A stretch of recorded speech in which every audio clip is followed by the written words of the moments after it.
If a project ever screamed, "Clean me up," it's this one. Architecturally, cleaning up is really either pressure washing or, more aggressively, sandblasting. It's really about removing grime and paint, which are one and the same to me. Paint has the effect of kind of vanillaizing everything. It's indiscriminate. It goes over metal, block, and wood, theoretically all harmonizing it. I would argue that it makes into it a big nothing burger. What you see here is black copper slag.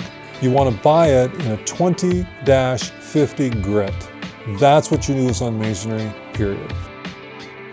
When we sandblast objects, we are essentially revealing their integrity. So any durable material is generally enhanced architecturally by sandblasting it. The house is, say, at least 40 years old or so.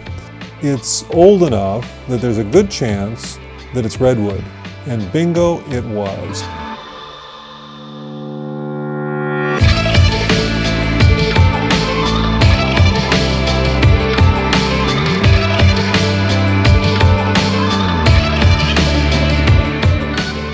Can you believe the difference?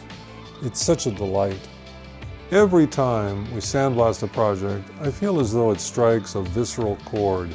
There's something about seeing the raw block and the raw wood. It's just thrilling. The problem with listening to me drone on about sandblasting is it's like going to an internist who prescribes pills. Basically, whatever you bring me, I've got the same prescription. Get rid of the paint.